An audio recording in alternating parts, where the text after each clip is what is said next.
अच्छा सा क्वेश्चन लेकर आए हैं, जो है दिखाइए कि कूलाम बटे न्यूटन इंटू मीटर स्क्वायर तथा फैरेड बटे मीटर एक ही भौतिक राशि के मात्रक है। उस भौतिक राशि का नाम भी बताइए। हमें बताना है कूलाम बटे न्यूटन इंटू मीटर स्क्वायर तथा फैरेड बटे मीटर एक ही भौतिक राशि के मात्रक है तथा उस भौतिक राशि का नाम क्या है। तो हमने लिख लिया उत्तर में कूलाम के नियम से। कूलाम का नियम हम जानते हैं, F बराबर 1/4πε0 Q1 Q2 by R square होता है। यहाँ से F इंटू इसको इधर भेजेंगे 4πε0 इंटू R स्क्वायर बराबर Q1 Q2।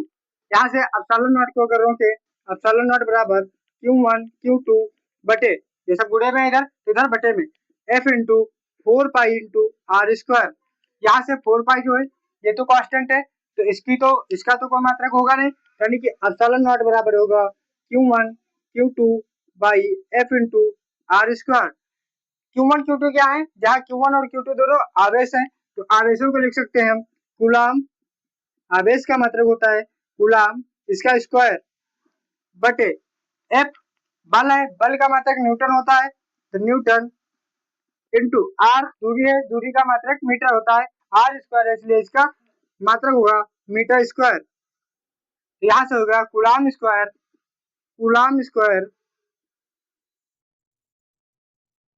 बटे न्यूटन इंटू मीटर स्क्वायर।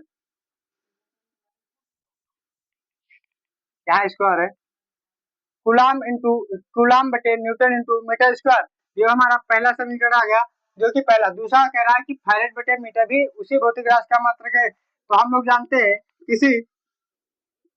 किसी गोलीय चालक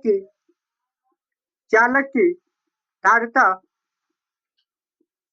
C बराबर 4πε0 इंटू कैपिटल R, जहाँ कैपिटल R किसी गोलीय चालक की त्रिज्या है तथा कैपिटल C किसी गोलीय चालक की धारिता है। यहाँ से अगर हम ε0 को देखें तो 4πε0 बराबर C बाई R, इधर मल्टीप्लाई में है, इधर आएगा तो डिवाइड में। यहाँ से ε0 बराबर आएगा 4π C अपॉन 4π इंटू R, जहाँ 4π एक कांस्टेंट होगा, कांस्टेंट का कोई मात्रक नहीं होगा, तो C, जहाँ की C धारिता है, तो धारिता का मात्रक फैरेड बटे R त्रिज्या है, त्रिज्या का मात्रक मीटर, तो यहाँ से फैरेड बटे मीटर। अतः हम कह सकते हैं कि कूलाम स्क्वायर बटे न्यूटन इंटू मीटर स्क्वायर और फैरेड बटे मीटर एक ही भौतिक राशि के मात्रक है। उस भौतिक राशि का नाम है ε0, जहाँ ε0 निर्वात की वैद्युशीलता होती है। तो यहाँ से हम लिखेंगे, जहाँ इसको मान लें समीकरण नंबर 2, तो समीकरण 1 व 2 से स्पष्ट है कि कूलाम स्क्वायर बटे न्यूटन इंटू मीटर स्क्वायर तथा कूलाम स्क्वायर बटे न्यूटन इंटू मीटर स्क्वायर तथा फैरेड बटे मीटर एक ही भौतिक राशि के मात्रक हैं। इस भौतिक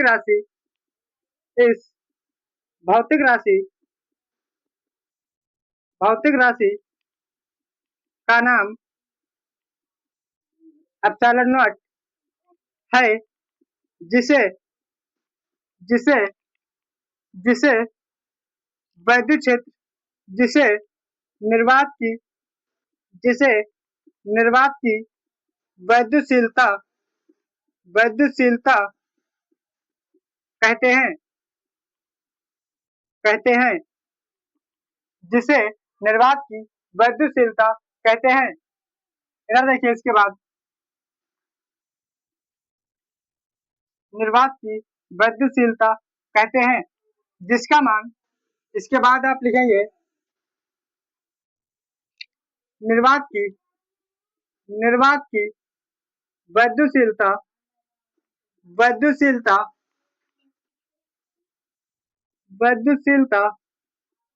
जिसका मान एप्सिलॉन नॉट बराबर 8.85 इंटू 10⁻12 कूलाम स्क्वायर बटे न्यूटन इंटू मीटर स्क्वायर अथवा 8.85 इंटू 10⁻12 फैरेड पर मीटर होता है, फैरेड पर मीटर होता है। यानी कि हमें दिखाना था कि कूलाम स्क्वायर बटे न्यूटन इंटू मीटर स्क्वायर तथा फैरेड बटे मीटर एक ही भौतिक राशि के मात्रक है। उस भौतिक राशि का नाम भी बताना था। तो हमने सबसे पहले कूलाम के नियम से देखा कि एप्सिलॉन नॉट का जो मात्रक होता है वो कूलाम स्क्वायर बटे न्यूटन इंटू मीटर स्क्वायर होता है तथा किसी गोली चालक की धारता से हमने C बराबर 4πε0r से देखा कि एप्सिलॉन नॉट का जो मात्रक आ रहा है वो फैरेड बटे मीटर भी है। तो इससे स्पष्ट हो गया कि समीकरण 1 व 2 से स्पष्ट हो गया कि कूलाम स्क्वायर और न्यूटन इंटू मीटर स्क्वायर तथा फैरेड बटे मीटर एक ही भौतिक राशि के मात्रक है। इस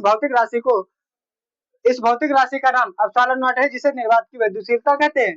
इस वैद्युशीलता निर्वात की वैद्युशीलता का जो मान होता है वो एप्सिलॉन नॉट बराबर 8.85 इंटू 10⁻12 कूलाम बटे न्यूटन इंटू मीटर स्क्वायर अथवा 8.85 इंटू 10⁻12 फैरेड बटे मीटर होता है। हाँ, तो मैंने दूसरा क्वेश्चन लिया है कि किसी संधारित्र को एक सीमा से अधिक आवेश देना संभव क्यों नहीं है। मतलब अगर कोई संधारित्र है, मान लेते हैं या कोई एक संधारित्र है जिसकी धारता C है, इन दोनों प्लेटों के बीच विभवांतर B हो, तो इस संधारित्र को अगर हम एक सीमा से अधिक आवेश दें तो इस स्थिति में क्या होगा। हमसे कहा गया अगर सीमा से अधिक आवेश देना संभव क्यों नहीं, यानी कि अगर अधिक आवेश देंगे तो इस स्थिति में इस संधारित्र का क्या हो सकता है। तो हम जानते हैं अगर किसी संधारित्र को बाहर से आवेश दिया जाता है तो उसकी प्लेटों के बीच विभवांतर क्या होता है। जैसे ही किसी संधारित्र को आवेश दिया जाता है यानी कि आवेश बढ़ाया जाता है, वैसे ही उस संधारित्र पर विभवांतर की मात्रा बढ़ती जाती है, यानी कि V भी क्यों, यानी कि आवेश के साथ V भी क्या होगा, इंक्रीज होगा। यानी कि अगर हम आवेश की मात्रा बढ़ा रहे हैं तो उसके बीच लगे संधारित्र के बीच उत्पन्न विभवांतर का मान भी बढ़ता रहेगा। अगर इसका विभवांतर बढ़ता रहा तो एक समय ऐसा आएगा कि प्लेटों के बीच जो इसका माध्यम है उसका रोधन टूट जाएगा। अगर इस प्लेटों के बीच माध्यम का रोधन टूट गया, इससे संधारित्र जो है वो क्या होगा, चिंगारी देकर आवेश रहित हो जाएगा। इसलिए किसी भी संधारित्र को सीमा से अधिक आवेश देना संभव नहीं है। आइए देखते हैं इसको थ्योरेटिकल कैसे लिख सकते हैं। इसमें थ्योरी में लिखेंगे हम, मान लेते हैं कोई संधारित्र है जिसकी धारता C, प्लेटों के बीच विभवांतर V, अगर इसको आवेश क्यों दिया जा रहा है तो उत्तर में लिखेंगे उत्तर हम जानते हैं यदि किसी संधारित्र को आवेश दिया जाता है तो आवेश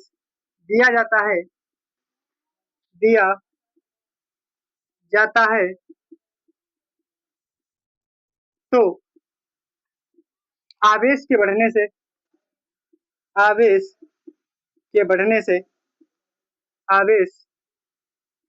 बढ़ने से उस संधारित्र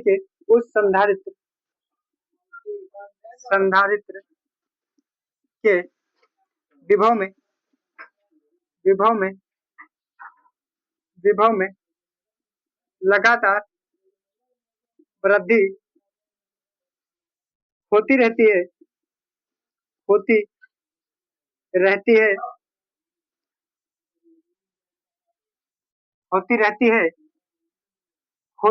है यदि संधारित्र को लगातार आवेशित किया गया तो एक ऐसा समय आएगा जिससे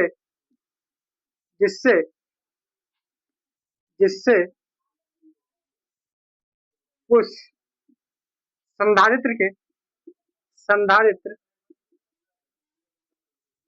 संधारित्र उस संधारित्र के माध्यम का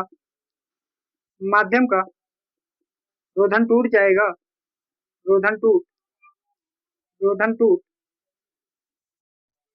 टूट जाएगा और संधारित्र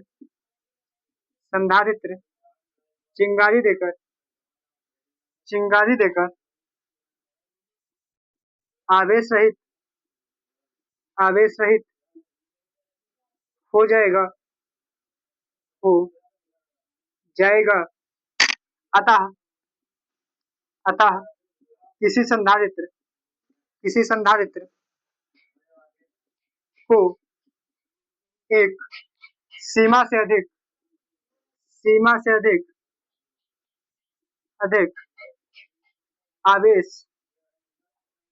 आवेश देना संभव नहीं। मैंने लिखा हम जानते हैं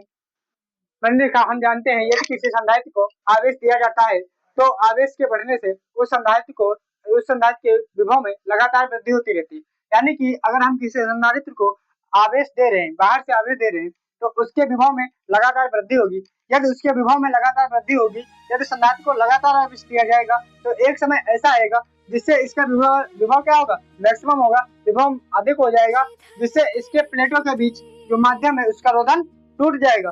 अगर इसका रोधन टूट जाएगा तो संधारित्र चिंगारी देकर आवेश रहित हो जाएगा। अतः संधारित्र को एक सीमा से अधिक आवेश देना असंभव है, यानी कि संभव नहीं है। तो इस क्वेश्चन का आंसर ये सटीक हुआ, ये फाइनल आंसर हुआ। देखते हैं क्वेश्चन नंबर 3।